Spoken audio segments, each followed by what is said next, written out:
아직은 내수고 그것도 어떻게 보면 그리고 시작 단계일 수도 있고. 앞으로도 내수일 겁니다. 그럼 이 얘기는 뭐냐면 1000, 2000포인트 시대는 우리 기업들이 돈을 버는 방식이 네. 수출을 많이 해서 매출을 늘려야만 이익이 늘어나는 방식을 갖고 있었다라면은 네. 3000 시대가 열리면서 우리 상장 기업들의 이익의 공식이 바뀌었다는 얘기예요. 바뀌어가고 있다는 얘기인 거죠. 어떻게요? 무조건 매출을 늘리고 제품을 많이 팔아야지 이익이 늘어나는 것이 아니라 예. 비용적 요소를 절감할 수 있는 기업들이 있다라면은 이들이 이익에 대한 그 마진을 끌어올려 준다라는 거죠. 그게 그 자체 자기네 회사일 수도 있는 거고 경제 전체적으로 전체적으로도 그렇죠. 다른 비용 구조를 낮춰주는 생산성을 높여주는 기업. 맞습니다. 그래서 우리가 왜 IT를 맨날 성장주라고 얘기를 하냐면 하이테크니까 네. 이렇게 생각하실 수도 있는데요. 뭐 과거 지난 100년의 경제 역사를 보면 가장 기업 이익에 위협이 되었었던 요소 중에 하나를 보게 되면 인력 비용이에요. 왜냐하면 외형 성장을 하다 보면 당연히 따라서 늘어나는 고정비지 않습니까? 네, 네, 네. 그런데 이런 노동 비용에 대한 부담을 줄여주면서 생산성을 높일 수 있는 방법 중에 하나가 IT라는 거예요. 네. 공장을 자동화하고 이러다 보니까 자연스럽게 이익은 늘어날 수밖에 없었던 거죠. 네. 그래서 IT가 성장 중 겁니다. 거기에다가 이제 헬스케어라는 부분은 지금 팬데믹 시대에 우리 사회적 비용을 낮춰줄 수 있는 유일한 대안이 될 수가 있거든요. 네. 만약에 이 산업이 없는 다른 신흥국 경제 국가들을 보게 되면은 그냥 선진국에서 비싼 약 사다가 국민들에게 공급해야 되거든요. 네. 엄청난 손실이죠. 네, 네, 네. 그러니까 이 얘기는 다시 말하면 우리가 헬스케어 산업이 없게 된다라면은 평생 월세 사는 거하고 똑같다는 얘기인 거죠. 외국에. 그렇죠. 네. 계속 계속 뭔가의 비용을 외부로 지출해야만 되는 상황이 되는 건데 우리 다음 세대를 위해서 이 산업을 가꾸고 정착만 시켜줄 수 있게 된다라면은 보건 비용에 대한 부분을 낮춰줄 수 있는 상당히 복지국가로 갈 수 있는 계기가 되어준다라는 겁니다. 그러니까 당장 수출은 아니더라도 그렇죠. 그런 예. 거하고 전혀 상관없다라는 거죠. 예. 있는 것만으로도 도움이 된다는 거고 플랫폼 기업들은 이미 아시는 것처럼 예전처럼 검색이나 메일만 가지고 나서 이익 구조가 나오는 게 아니거든요. 그렇죠. 우리나라 사회에 그 여러 군데 숨겨져 있던 가치를 끄집어내는 뭐 배달 서비스나 재래시장과 관련된 것들 이 모든 것들을 과거에는 카운트 안 했었던 것들이거든요. 네. 이거를 이제 어떤 숫자에 그 표면화시키는 이 변화를 가져오는 것들이 플랫폼 기업들이라는 겁니다. 그러다 보니까 지금의 성장 포트폴리오가 과거하고 비교해 봤을 땐 달라졌다라는 거예요.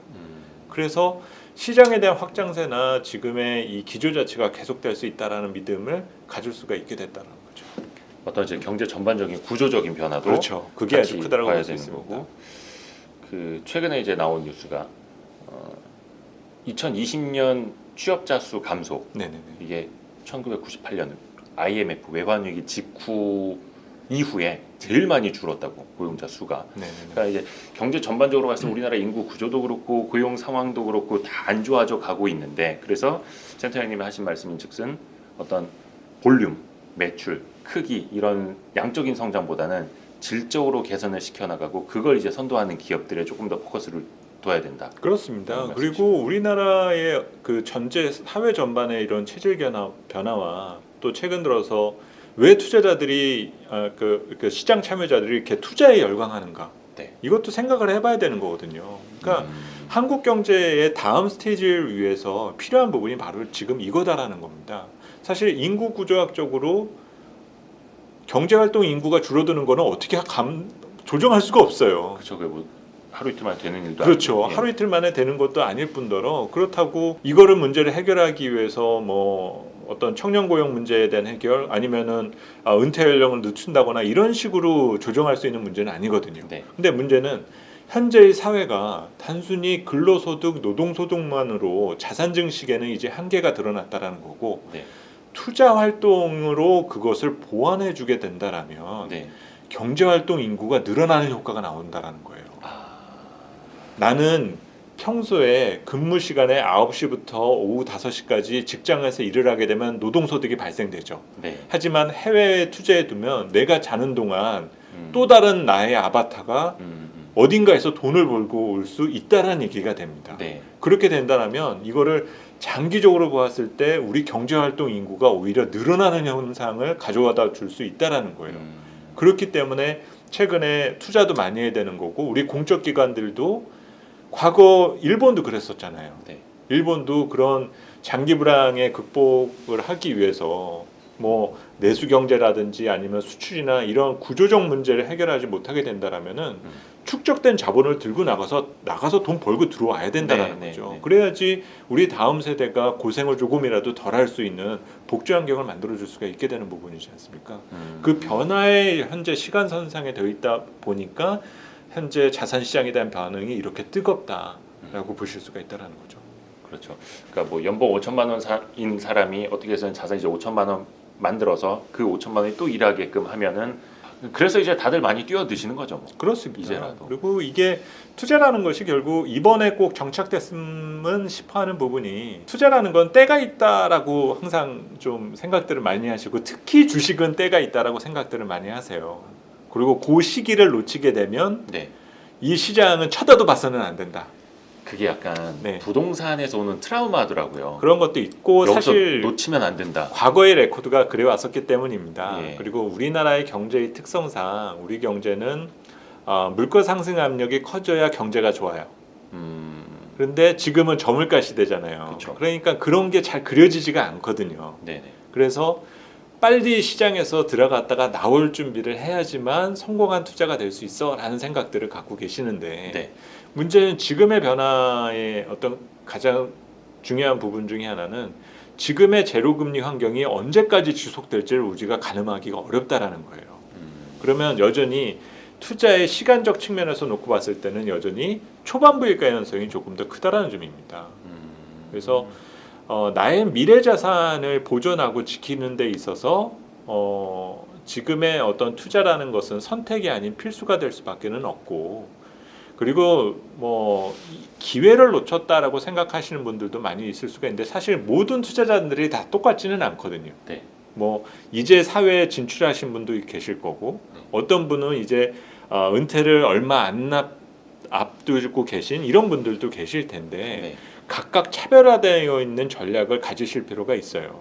사실은 진입 세대 분들은 공격적으로 하셔도 전혀 문제가 안 돼요. 그렇죠. 그렇죠. 대신 이제 어떤 이제 자산 관리나 나의 어떤 노후를 안전하게 관리하셔야 될 분들은 그에 대한 기대 수익에 대한 조정들이나 대응하는 강도를 수위 조절을 하실 필요는 분명히 있다라는 거죠. 그래서 이런 채널과 또 그 여러 투자 정보들도 그렇게 이원화되고 좀 그 여러 그 대상별로 좀 다른 투자 조언을 할 수 있는 그런 노력들을 하는 것들이 조금 더 필요하다라고 보고 있고요. 이런 그 주식 초등학교와 관련된 그 어떤 아이템 역시 어떤 포커스를 거기에 조금 더 맞추는 부분 등이 필요하지 않은가라고 생각을 합니다. 저도 그래서 구독자분들하고 소통을 되게 많이 하거든요. 근데 거기 이제 젊은 분들도 있고 이제 은퇴하신 할머니 할아버지 네네. 분들도 있으세요. 근데 이제 시장에서 많이 들리는 것 중에 걱정되는 게 아까도 이제 부동산 시장에서 오는 트라우마를 잠깐 이야기를 네네네. 했지만 지금 아니면 안 돼. 네네. 지금 사야 돼. 네네. 뭐 최근에 삼성전자 거래 대금만 몇 조 원씩 돌아가고 있지 않습니까? 맞습니다. 그게 과거로 네. 따지면 하루 코스피 일평균 거래 대금에 육박할 정도의 맞습니다. 엄청난 금액이 그래서 이거를 진정하라고 해도 사실은 안 될 것 같고 네네네. 어떻게 해야 될까 사람들은 그러니까 투자에는 이제 그 시간적 관점이 지금만 있는 건 아니다라고 말씀해 주셨는데 그럼 네네. 구체적으로 좀 어떻게 해야 될까요? 우선은 어떤 투자하는 데 있어서의 호흡과 인지거리를 얼마로 설정할 거냐를 조금 생각하시는 게 필요하다 봐요. 인지거리요? 그렇죠. 내가 그 시간의 호흡이 다를 수밖에 없다라는 것들을 생각하셔야 되는데요. 우리가 부모와 자식 간의 마찰이 일어나게 되는 이유가 네. 있죠. 네. 왜냐하면 부모와 자식의 인지거리가 다르기 때문입니다. 아, 왜냐하면 이미 뭐 은퇴를 앞두거나 노후를 준비해야 될 부모님의 입장과 네. 그리고 이제 사회에 진출하려 하는 자녀의 입장에서 봤었을 때 나의 미래를 위해서 무엇을 도전해야 될지에 대한 의견이 다를 수밖에 없어요. 그런데 그 다름을 인정하지 않고 충돌을 하게 되면 분란이 날 수밖에 없는 거잖아요. 그러니까 마찬가지로 지금 은퇴하신 분들이나 약간 좀 연령이 있으신 신규 투자자분들과 그리고 아까도 말씀드렸었던 뭐 지금 이제 20대, 30대 사회에 첫 진출하는 분들의 어떤 주식 투자에 대한 관점은 그 인지거리에 대한 차이를 생각을 하고 접근하시는 부분 등이 가장 중요하다라는 겁니다. 그래서 투자라는 거는 예전에 여러 그 부분에서도 멘트를 제가 했었던 부분이지만 한자 그대로를 설명을 하면 네. 자본을 던진다잖아요. 네, 네, 네. 돈이 내 손에서 떠나는 네. 아주 위험한 경제 활동이에요. 예. 그래서 투자라는 거는 어디를 향해서 던지느냐도 중요할 수 있지만 더 중요한 거는 이 돈이 나에게 돌아오도록 만드는 것이 투자의 목적입니다. 아, 그리고 그 돌아오는 돈이 마이너스가 돼서 돌아올지 얼마나 붙어서 돌아올지를 결정하고 그거를 성향에 맞춰서 결정하시는 거거든요. 네. 그리고 돌아오는 돈의 크기에 대한 부분은 솔직히 운이에요. 그거에 대한 부분은 내가 대부분 투자를 시작하면서 목표 수익률이나 근데 사실 목표 수익률이 희망 수익률인 거거든요. 그렇죠. 예. 그것이 안 될 수도 있어요. 물론 그거를 정말 정확한 판단하에서 대응을 하시고 그게 실제로 성공하시는 분들이 계실 수도 있겠지만 네. 그러고 나와서 더 수익이 크게 나는 경우들도 있는 거지 않습니까? 근데 그 상황 자체는 그냥 받아들여야죠. 그래서 개인적으로 어떤 부동산에 대한 트라우마에서 생겼었던 이런 조바심에서 네. 너무 어떤 투자의 선택이 강요돼서는 저는 안 된다라고 보고 있고요. 그리고 예전에 제가 뭐 다른 방송에서도 비슷하게 말씀을 드렸지만 요즘 이제 이런 전문 채널이나 이런 거를 뭐 하루에 몇 시간 동안 이런 식으로 다 모아서 보다 보면 네. 당장 안 하면 큰일 날 것 같죠. 그렇죠. 근데 이런 느낌이 마치 홈쇼핑 같다라고 제가 표현을 쓴 적이 있어요. 마감임박. 예. 그런데 이미 아시는 것처럼 홈쇼핑이 뭐 1, 2주만 지나도 똑같은 방송 또 하지 않습니까? 그렇죠. 시장도 그렇게 크게 다르진 않아요. 투자자분들에게 비슷한 투자 환경을 얼마든지 또 만들어 드릴 수 있어요. 그래서 너무 선택을 강요받지 않고 본인만의 투자의 기준을 갖고 계시는 부분 등이 더 중요하다라는 거고 그 기준을 갖게 되는 것의 상황은 나의 어떤 지금의 경제 활동 주기상 봤었을 때 위치가 어디에 있느냐. 뭐 젊은 분들은 공격적으로 하셔도 되고요. 감당이 되니까. 네. 그리고 대신 이제 뭐 그 연령대가 어느 정도 있으시거나 노후 자금을 보호하셔야 되는 분들은 적절한 어떤 위험 관리를 꼭 전제하시면서 대응을 하시는 부분 등이 필요하다라는 점입니다. 지금 이제 유동성 장세라는 게 이제 누구도 부인할 수 없는 그렇죠. 사실인데 네네네. 그래서 어떻게 보면 이제 실적이 나오기 전까지 유동성 장세에서는 유동성 체크가 제일이다. 그래서 지금 아직 나타날지 안 나타날지도 모르는 인플레이션 벌써 걱정을 하고 있고 네네. 연준은 2023년까지는 금리 안 올린다 해도 계속 이제 불안불안하게 매월 뭐 FOMC 이렇게 쳐다보는 거잖아요. 맞습니다. 2023년까지 금리 인상 안 하겠다는 연준을 그냥 믿어도 될까요? 저는 믿어도 된다라고 보고요. 그래요? 저는 예전에 책에서도 한번 언급을 했지만 네. 제로금리 환경은 20년대 자체가 제로금리라고 저는 보고 있어요. 그러니까 아직 2021년이죠. 네. 그러니까 그 한 29년. 8년, 네, 29년, 30년 정도 까지. 제로금리 환경이라고 보고 있습니다. 왜 그런 의견을 갖고 있냐면은 정책금리를 함부로 올리기가 어려워요. 중앙은행들이. 우리도 마찬가지고 미국도 마찬가지고 어디나 마찬가지입니다. 어떤 경제 상황 그렇죠. 때. 예. 왜 가장 두 가지 이유가 있는데요. 첫 번째 이유는 지금 경제 위기를 극복하기 위해서 글로벌 정부는 채권을 발행해서 지금 빚을 엄청나게 공급을 해놨어요. 네. 쉽게 말하면 정부의 빚이 많아졌거든요. 네. 근데 여기에다가 금리를 올린다? 그러면 이 빚에 대한 이자를 감당하기가 어려워요. 그러니까 가계부채도 그렇지만 정부 부채도 정부 마찬가지죠. 부채가 더 큰 네. 문제입니다. 그래서 이 문제를 수습하기 전까지는 금리 인상을 할 리가 없다. 이렇게 보시면 되고요. 뭐 경제가 좋아지고 코로나 종식되면은 예전으로 돌아가는 거 아니겠어?라고 네. 생각할 수 있어요. 네. 근데 그 상황에서 만약 경제가 정말 좋아지고 시장 금리도 올라서 이제는 금리를 올릴 때가 됐어라고 그 분위기가 만들어지고 나면 숨겨져 있던 악재가 터질 겁니다. 예? 그러니까 그 경기 회복에 대한 순환 주기가 꺾일 개연성이 있다라는 거예요. 아 경기가 제대로 예. 회복되지 그래서 않고 막상 금리를 인상하고 싶으면 그 문제가 터져서 인상을 못하는 현상이 나타난다라는 거죠. 그래서 지금 이렇게 글로벌 유동성이 넘쳐나는 거고 활동성이 강화된 겁니다. 그거를 알고 있기 때문에. 그러니까 그 2008년에도 이제 글로벌 금융위기 맞은 다음에 돈을 엄청나게 풀었었고 그 그렇죠. 이후에는 뭐 유럽발 재정 위기라든지 그 재정 위기가 결국 그거였어요. 야, 경제 정상화 됐으니까 네. 이제는 금리 인상이나 우리 출구 전략 세워야 되지 않겠어? 하다가- 얘기했더니 유럽에서 재정 위기 터진 거거든요. 그렇죠. 야, 니네들 이 빚 어떻게 할 거야? 라고 하면서. 그러니까 이번도 마찬가지 시나리오가 나온다라는 거예요. 그러니까 투자자분들에게 지금 21년, 22년이 중요하신 게 아니라 20년대 투자를 어떻게 하셔야 되는지가 중요하다라는 거죠. 그 아까 말씀하셨을 때 인지거리가 그 중에 하나일 수도 있는 거고. 그렇습니다.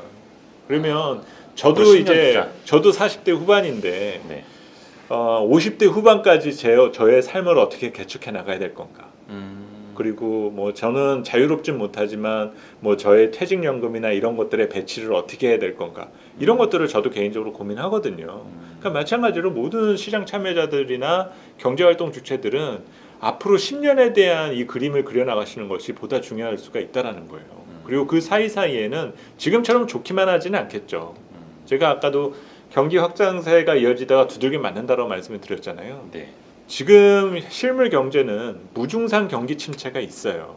무증상 경기 침체. 네, 지금 무증상 확진자 문제를 예, 다루고 있지 예, 않습니까? 예. 검사를 안 해서 문제인 것이 모르는 것이지 네네. 그럴 수 있죠. 검사를 하면 확진자인 분들이 있다라는 얘기인 네네네. 거잖아요. 마찬가지로 현재 실물 경제도 내가 얘를 지금 현미경으로 안 쳐다봐서 문제라고 인식을 안 하는 거지 네. 제대로 내가 이거 예전 기준으로 분석하면 이거는 엄청난 침체 요인이 되는 것들이 지금 커가고 있다라는 거예요. 근데 사람들은 이거를 지금 보려 하진 않죠. 언젠가는 등장을 할 겁니다. 그리고 뭐 그런 여러 요소들이 있는데 뭐 저도 이제 기자분들에게 그런 말씀 드려요. 도대체 그게 뭘까요? 질문을 많이 받는데 네. 개인적으로 저는 그거를 알려드리고 싶은 마음이 없어요. 왜요? too much information이라고 생각을 해요. 그게 혹시 그 책에는 있나요? 책이에요? 그 주식 투자로 그냥- 부의 리셋 버튼을 눌러라 이 책 홍보하시려는 거 아니에요? 그렇지 않습니다. 뭐 농담이고. 전혀 없는 것도 아니지만은 네, 네. 그렇다고 해서 뭐 저도 거기에서도 왜냐면 저는 앞으로도 자료를 써야 되잖아요. 네, 네, 네. 예, 그리고 아까 제가 긁어부스럼을 만들 이유가 없어요. 아직은. 뭐 어떤 경제학자나 전략가든지 간에 사람들의 관심이 이런 식으로 가져 있는 거를 제가 공포 마케팅을 해야 될 이유도 없는 거지 않습니까? 네네. 그리고 그런 것들은 또 자연히 시장에서 드러나야 되는 부분인 것이지 너무 그게 우리 경제에 엄청난 데미지, 만약에 우리나라의 뭐 외환위기를 가져올 수 있는 문제다, 이런 구조적 문제라면은 나서서 얘기를 해야 될 부분도 있겠죠.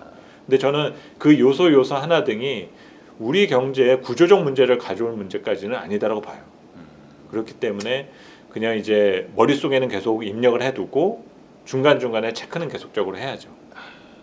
근데 이제 그 최근에 쓰신 책 제목이 이제 주식 투자로 부의 리셋 버튼을 눌러라 이건데 네네네. 책 제목은 출판사에서 정한 것 같네요. 네. 지극히 이제 출판사스러운 제목이긴 한데 거기 5장에 보니까 네네네. 폭주하는 투자 시대 이 신호를 경계하라라는 네, 챕터가 맞아요. 있더라고요. 맞아요. 거기에 그 부채 네, 부채 문제도 있죠. 문제 있고 약간 그 성장 산업의 거품 네. 뭐 이런 것도 있기는 한데 맞아요. 그런 거에서 몇 가지 신호는 조금씩 보이고는 있죠. 성장 산업의 거품이 터지기 직전의 네. 신호는 이것이다. 네네. 저는 이제 그런 조금 거예요. 주위에서, 그러니까 그동안의 경험에서 네. 조금 느꼈었던 것들인데요. 예. 한두 가지만 좀 설명을 드리면, 짧게, 예. 네, 한두 가지만 설명을 드리면